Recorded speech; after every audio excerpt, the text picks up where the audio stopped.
सकाळी 6 वाजता माझा फोन वाजला. बघितलं तर माझी बहीण भारतातून कॉल करत होती. इतक्या सकाळ-सकाळी? म्हणून मी फोन उचलला पटकन आणि अपेक्षेप्रमाणे काहीतरी वेगळं आणि जे कायम नको असतं ते. बाबांना काल न्यूमोनिया डिटेक्ट झालाय आणि आयसीयूमध्ये ठेवलंय. माझ्या बाबांचं वय 87. या वयात असं काही झालं ना, की काळजात चर्र होतं. लगेच भारतात निघालो असं मला कधीच जमत नाही. काही ना काही इथे मागे लागलेलंच असतं. भेटता येत नाही म्हणून एक खंत असते, अपराधीपणा असतो. आई-बाबांची सगळी जबाबदारी माझी बहीण आणि माझ्या मेवण्यांवर पडते. पण यावेळेस ऑफिसमध्ये मला फॅमिली इमर्जन्सी आहे आणि लगेच जावं लागेल असं सांगून मी तिकीट बुक केलं.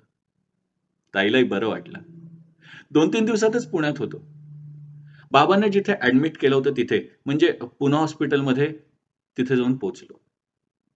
बाबा स्टेबल आहेत असं सांगितलं होतं, पण तरी ते अजून आयसीयूमध्येच होते.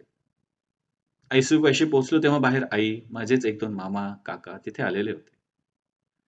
ओळखीचं मंद स्मित त्यांच्या चेहऱ्यावर, पण काळजीचे सावट. मी आत गेलो. बाबा ठीक होते, बोलत होते. मग नेहमीप्रमाणे, "आलास का? अरे कशाला आलास एवढ्या घाईनं? अगदी सीरियस असेल तरच येत जा." ही त्यांची नेहमीची वाक्य सुरू झाली. मग नर्सची, "प्लीज फार वेळ आत बसू नका," अशी विनंती आली म्हणून मी बाहेर आलो. बाहेर बसलेल्या यशवंत मामाने मला विचारलं, "कसा आहेस आनंद? बरं झालंस हां आलास." सगळे काका, मामा आता खूप वयस्कर झालेत. लहानपणापासून त्यांना बघत होतो. चेहऱ्यामोहऱ्यात पडलेला फरक खूप वर्षांनी भेटल्यामुळे चांगलाच जाणवत होता. पलीकडे बसलेले एक काका, खूप ओळखीचा चेहरा असून सुद्धा त्यांचं नाव मला काही केलं आठवेना. माझ्या बाबांच्याच वयाचे होते, म्हणजे 85च्या आसपास वगैरे. सडपातळ बांधा, बरेचसे केस गेलेले. पांढरी दाढी पण बरीच वाढलेली. साधा शर्ट, पॅन्ट, चष्मा. एक थोडा गौर वर्ण सोडला, तर माझ्या बाबांकडच्या कुटुंबातले होते हे नक्की. ते पण अगदी ओळखीने, कुतूहलाने. खूप वर्षांनी मला बघितल्यासारखे माझ्याकडे बघत म्हणाले, "कसा आहेस?" मी विचलित होत जरा आईला विचारलं, तेव्हा आईने ओळख करून दिली. "हे गणेश काका बरं का, गणेशराव देशपांडे." माझ्या आईचे माहेरचे आडनाव पण देशपांडे, पण माझ्या माहेराशी काही संबंध नाही हो. 1-2 वर्षापूर्वीच आलेत आपल्या इथे राहायला. गाण्याची खूप आवड आहे हां यांना बाबांसारखीच. चांगली मैत्री झाली आता बाबांबरोबर. अरे, बाबांच्या या आजारपणात सुद्धा खूप केलं रे त्यांनी त्यांचं, असं आईने सांगितलं. मग काका पुढे येऊन मला म्हणाले, "कसे आहात? आणि संकेत, सानिया काय करतात? कॉलेज चाललंय ना व्यवस्थित?"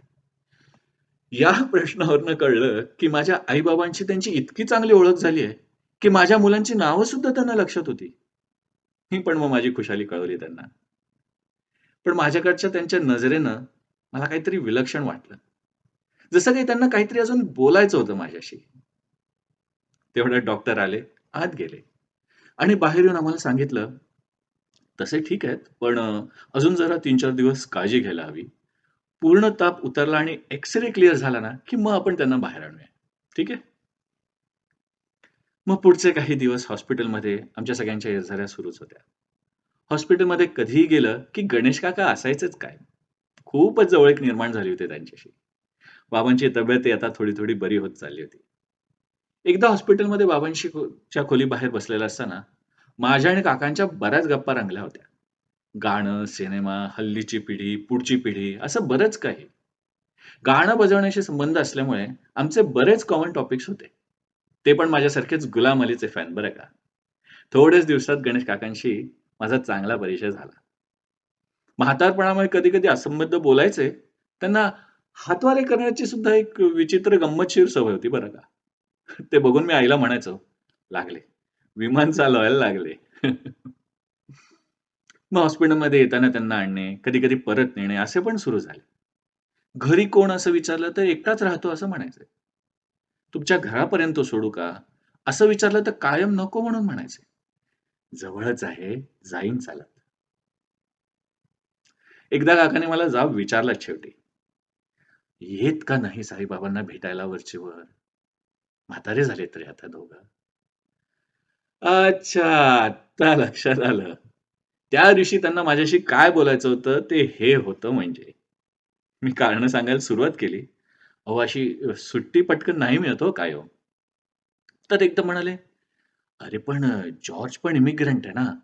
त्याला पण कल्पना आहे फॅमिली इमर्जन्सीची. द्यायलाच पाहिजे त्याने सुट्टी."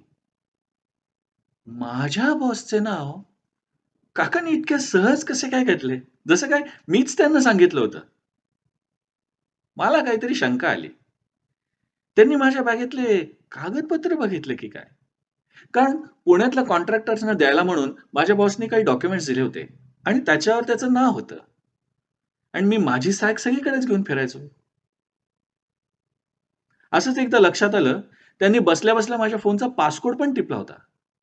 तेव्हा त्यांना अगदी स्पष्टपणे सांगितलं मी, "अहो काका, असं दुसऱ्यांचा पासकोड बघायची आणि बॅगेमध्ये चाचवून बघण्याची सवय बरोबर नाही बरं का." काका गप्प होते. ह्या म्हाताऱ्याला एकूणच नाक खुपसायची आणि चोंबडेपणा करण्याची वाईट सवय दिसते. माझ्या आई-बाबांनी सांगितलेल्या माझ्या पर्सनल गोष्टी अगदी जाणून-बुजून लक्षात ठेवल्यासारखे मला सांगायचे. म्हणजे अजूनही बुद्धी तीक्ष्ण आहे बरं का. पण जरा दुरुपयोगच चाललाय म्हणायला हवं. पण या गोष्टी सोडल्या, तर काका गप्पा मारायला मस्त होते एकदम. जगातल्या घडामोडींची त्यांना चांगली माहिती होती. मला एकदा त्यांनी विचारलं, "काय म्हणतोय तुमचा मस्क?" अरे म्हणजे एलॉन मस्क रे. Tesla, SpaceX, Hyperloop, Neuralink वगैरे जोरात आहे ना? काकांच्या या वाक्याने मी चाटच पडलो. या माणसाला हे सगळं कसं काय आणि माहितीये कसं आणि लक्षात आहे कसं काय? या वयात नाही तर मराठी वर्तमान हातात घ्यायचं आणि कसं काय होणार या देशाचं? अशी तक्रार करण्याशिवाय अशा आजोबांकडे दुसरं काही कामही नसतं. काकांच्या विलक्षण वाचनाचं आणि स्मरणशक्तीचं कौतुक वाटलं बरं का. मी म्हटलं, "खरं आहे हां काका, एलॉन मस्कच्या टेस्लाने क्रांती घडवली अगदी." त्यावर काका म्हणाले, "अरे, तू त्याच्यापेक्षा SpaceX आणि Neuralink कंपनी फॉलो कर बरं का."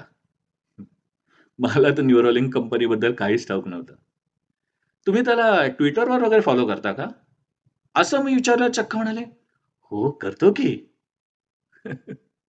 मी हसत त्यांना म्हणालो, "पण मला तर तुमच्या हातात कधी फोनही दिसला नाही साधा." तर म्हणाले, "अरे, घरी आहे की कॉम्प्युटर आणि हो, तू Xला नक्की फॉलो कर बरं का." माझी काही ट्यूबलाईट पेटली नाही. "काका कोण एक्स?" तेवढ्यात काकांचे आपले हवेत विमान चालवण्यासारखे हातवारे सुरू झाले. काहीतरी असंबद्ध बोलायला लागले. मी दुर्लक्ष करायला लागलो. त्या दिवशी रात्री मी आणि काका दोघंच बाबांच्या इथे हॉस्पिटलमध्ये झोपलो होतो. त्यांना आग्रह केला खूप, तुम्ही घरी जा म्हणून, पण ऐकलं नाही त्यांनी. त्या रात्री मी बाबांच्या त्यांच्या रूममध्ये जाऊन त्यांची काळजी घेत होतो. बाहेर आलो, तर माझ्या फोनवर एक टेक्स्ट आला होता. माझ्या अमेरिकेतल्या बँकेतून. "Thank you for confirming the transactions." एकदम भारतात क्रेडिट कार्ड वापरल्यामुळे बँकेने बहुतेक सिक्युरिटी कॉल केला होता. कॉल लॉग बघितला तर माझ्या अमेरिकन बँकेचा इन्कमिंग कॉल आलेला होता आणि चक्क कोणीतरी बोललेलं होतं.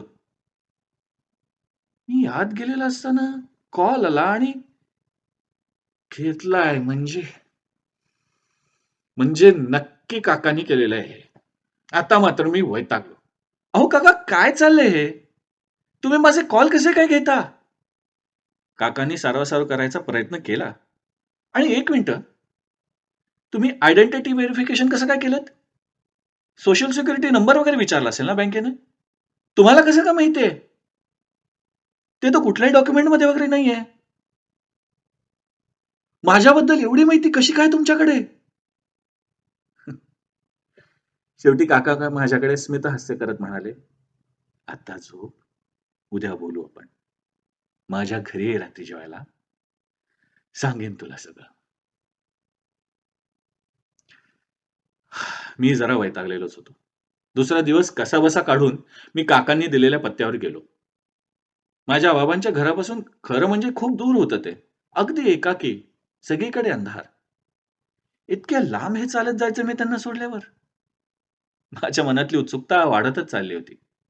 घर अगदी जुनं असं होतं. थोडं अंधारलेलं आणि गूढ. काकांनीच दार उघडलं. स्वतःच स्वयंपाक केला होता बहुतेक. घमघमाट आला. मी आत गेलो तर एका कोपऱ्यात 2 फोटो बघून माझ्या अंगावर शहारे आले. माझ्या मुलांचे संकेत आणि सोन्याचे फोटो.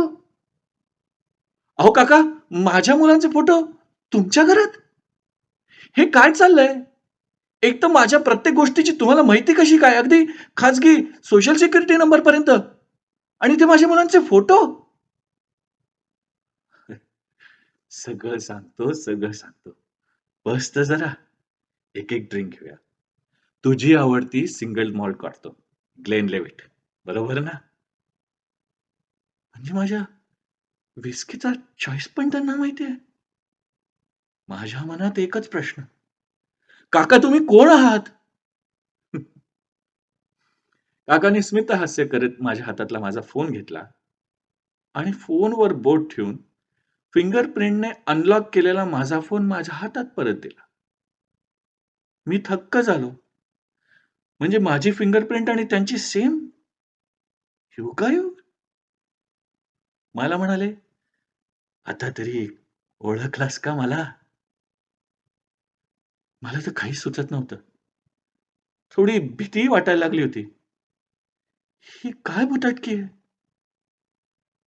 "काका कोण आहात तुम्ही?" काका माझ्या डोळ्यात डोळे घालून म्हणाले, "ओळख, ओळख."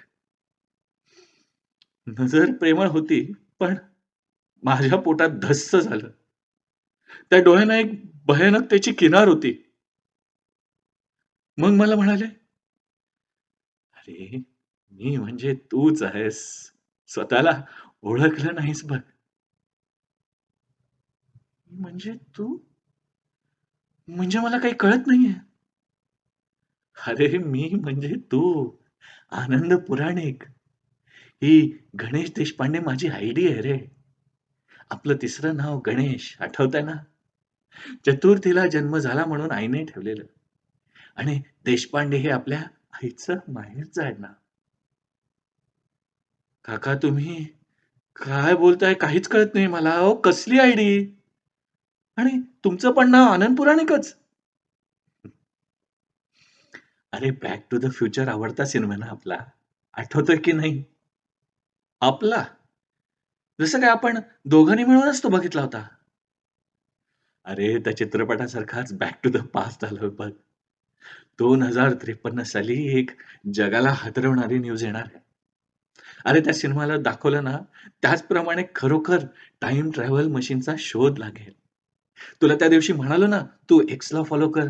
अरे तो एक्स म्हणजे एलॉन मस्कचा मुलगा रे." आणि मला तेव्हा आठवलं, एलॉन मस्कने त्याच्या मुलाचं खरं नाव एक्स ॲश A12 असं काहीतरी ठेवलेलं होतं. तो मुलगा अफलातून हुशार आहे बघ. टेस्ला वगैरे सगळं सोडून दे रे. एलॉनच्या SpaceX आणि नासामुळे स्पेस डिस्कव्हरीमध्ये जबरदस्त क्रांती होईल. आणि नंतर त्याचा मुलगा न्यूरॉलिंक फार पुढे नेईल. आणि या दोन्हीमुळे मानवजातीचं एक कोडं कायमचं उलगडेल. Time is just a dimension. You can go back and forth. वेळ हे नुसतं चक्र आहे बघ, पुढे मागे जाण्याकरता. हे मी सगळं सुन्न होऊन ऐकत होतो. शब्द नुसते कानावर पडत होते. काय बोलतायत काका? मला हे सगळं खूप विचित्र वाटत होतं. फ्रॉडही वाटत होतं. तर काकाने माझ्या बऱ्याच सिक्रेट गोष्टी मला सांगायला सुरुवात केली. जुन्या बालपणीच्या, तरुणपणाच्या. मी हा वासून ऐकत राहिलो.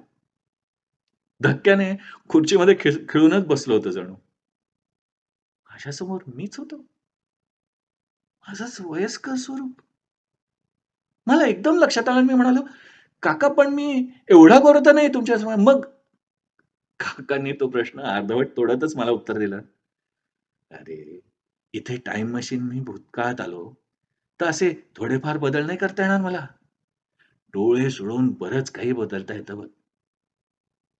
माझा अजूनही विश्वास बसायला तयार नव्हता.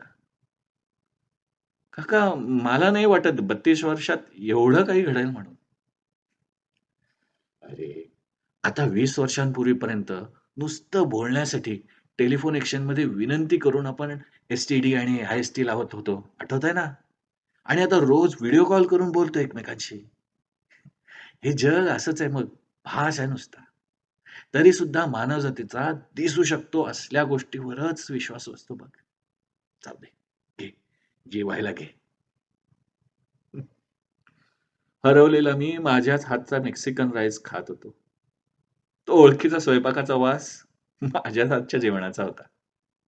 काकांनी मग गप्पा मारायला सुरुवात केली. तर 22 जून 2048 ला एक्सचा ट्विट येईल बघ.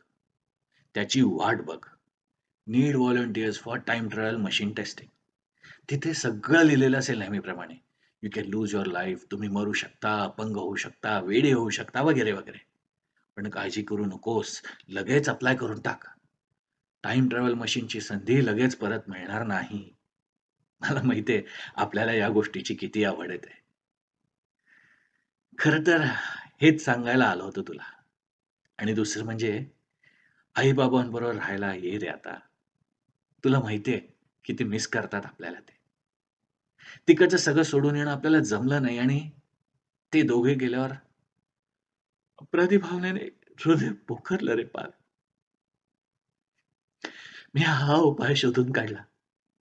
तुम्ही त्यांची तेवढीच सेवा झाली बघ. झाली आता 2 वर्ष झाले इथे येऊन.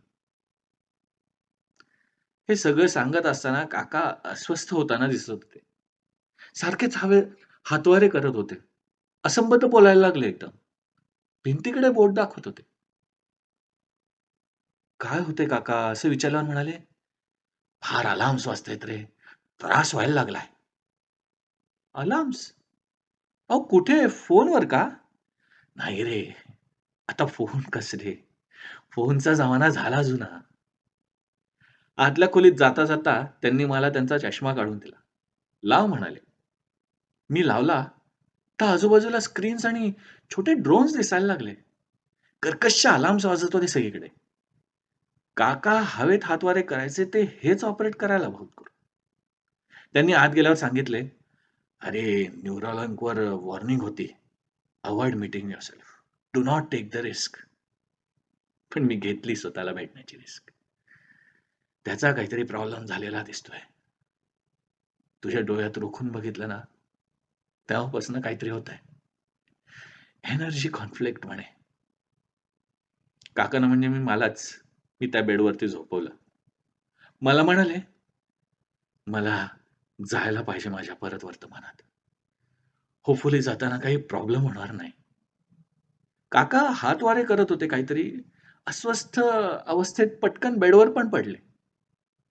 मला म्हणाले, "समथिंग इज रॉंग." काही मिनिटात माझं शरीर गायब झालेलं दिसलं, तर समज मी पोहोचलो. आणि या स्क्रीनवर इंडिकेशन येईल बरं का. नाहीतर नाहीतर काकांना काहीतरी शेवटचे हातवारे केले आणि ते निश्चल झाले. अस्वस्थ होऊन मी इंडिकेशनची वाट बघत होतो, पण शेवटी मेसेज आला, ट्रान्सफर फेल्ड. बेडवर काका तसेच होते. मी माझ्या म्हातारपणाच्या वर्तमान काळात पोहोचलो नाही. माझ्या शेवटच्या क्षणी मी शेजारी होतो. येताना माणूस एकटा येतो, जाताना एकटाच येतो. या सत्याची ही वेगळीच प्रचिती. हॉस्पिटलला आणि घरी कॉल केला. गणेश काका गेले. दुसऱ्या दिवशी मला विनंती आली. काकांचं या जगात कोणीच नाही. शेवटच्या क्षणी तुम्हीच होता त्यांच्याबरोबर. तुम्ही अंत्यसंस्कार कराल का?